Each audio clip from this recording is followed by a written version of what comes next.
They thought exile was the ending, but exile was only the generator.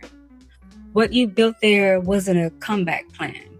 It was a current, invisible, relentless, unstoppable once it hit the surface. Currents don't ask for permission. They pull, they reroute, they decide who stays afloat and who gets swept away. And now, every step you take, every room you enter, isn't just you moving through the world. It's the world bending to the undertow you created. The question isn't whether the current will reach them. It's whether can they survive it. Carrying the work into the world. The practices that steadied you in the dark, the meditations, the grounding, the pages in your journal were never just for survival. They were training. They kept you tuned to your own frequency long enough to see what was possible beyond survival. And that tuning doesn't end just because you step back into the world. In fact, it matters more than ever. Because the moment your healed self walks into a space, you're no longer a passive presence. You're a catalyst. The double-edged current. Your energy just doesn't enter a room. It bends the air. It tilts the conversation. It rearranges the pecking order without a word. But here's what most forgot. Currents don't only flow one way. Some spaces will rise to meet you, like standing in front of a mirror that doesn't reflect where you've been, but flashes a glimpse of where you're headed. Others will try to pull you under, not with open hostility, but with the slow drag of comfort zones, the undertow of stay the same. Because you've integrated, you've sat with your own shadows until they soften their grip. You can feel the difference. You don't mistake a high tide for danger. And you don't romanticize the waters that want you to drown. The double edge is this. Every encounter either fortifies the code you live by or it tests it.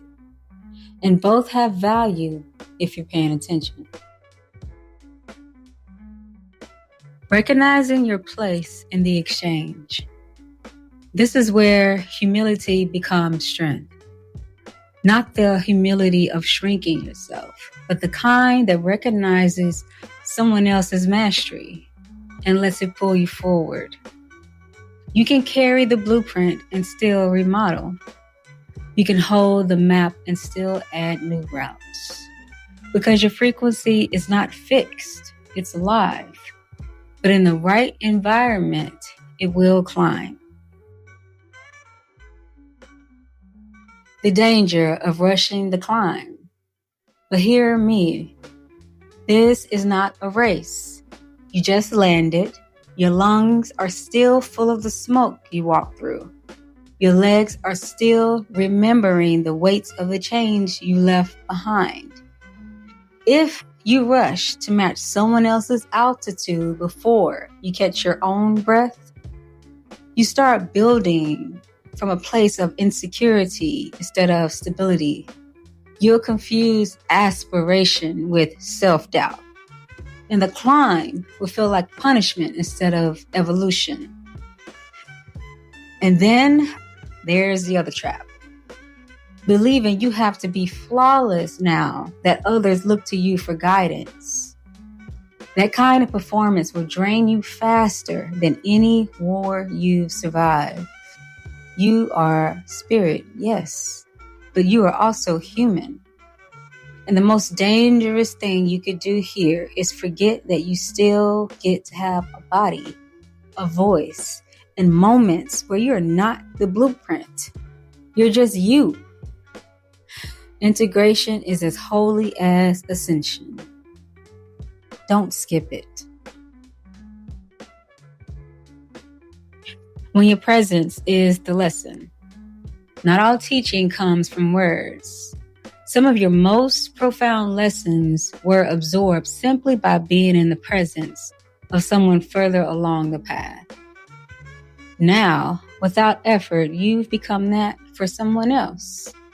They watch how you move, how you chose, how you don't waver when old patterns try to get your attention. And in the same breath, you find yourself studying someone else's stillness, someone else's clarity, someone whose very being reminds you that mastery has layers. The current as a feedback loop. The current isn't just outward. It's a loop, a constant exchange of influence between you and the frequencies you encounter. Sometimes you are the reminder that change is possible. Other times, you are reminded that evolution never stops.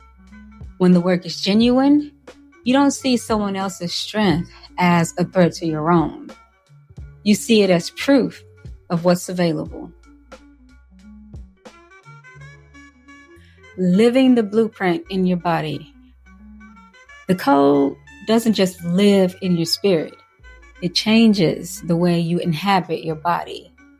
You notice it in the mirror, the way you hold your shoulders, the way you stand differently now, not with tension, alignment. You feel it in your skin. The shedding wasn't just a metaphor. You've cut your hair or you've grown it out. You painted your nails long because you want to. You've pierced, adorned, or bared yourself in ways that feel like you. You tasted in your choices of food. Eating the food you once denied yourself. Buying the fruit that makes you feel decadent on an ordinary Tuesday. Cooking with herbs your grandmother would smile at. You sense it in your voice. Speaking without rehearsing the lines. Without cowering, without shrinking your tone to fit someone else's comfort. These are not small things. They are proof that your healing has a body, that your spirit's evolution isn't floating above you. It's anchoring into your muscles, your rituals, your daily life. That embodiment is what keeps you from drifting. It's what reminds you this is the work you were always meant to do. The disturbance. When the current meets the code.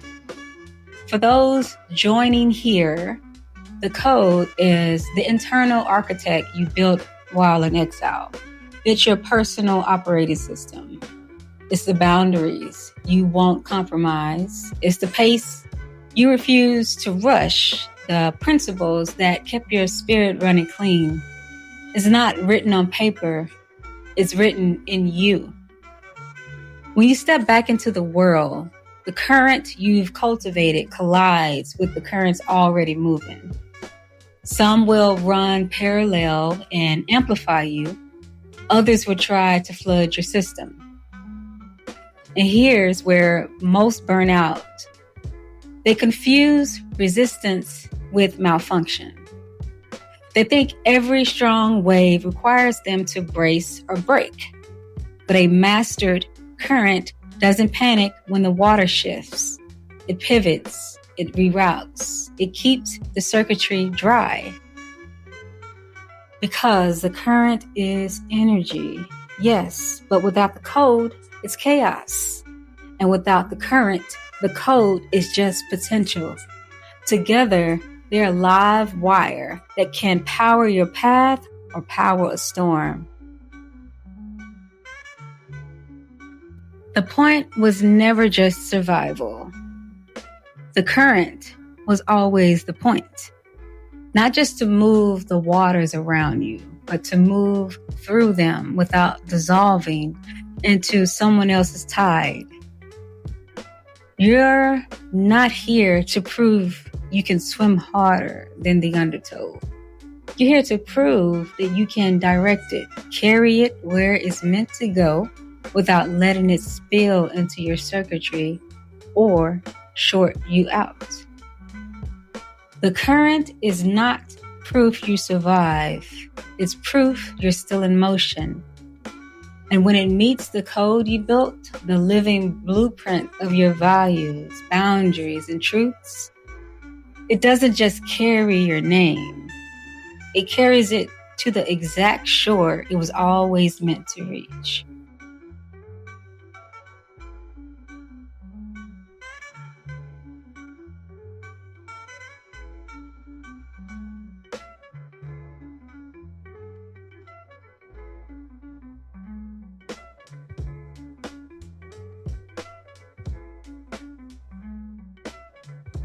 Wait, hold on. Before you go, hold on. Just...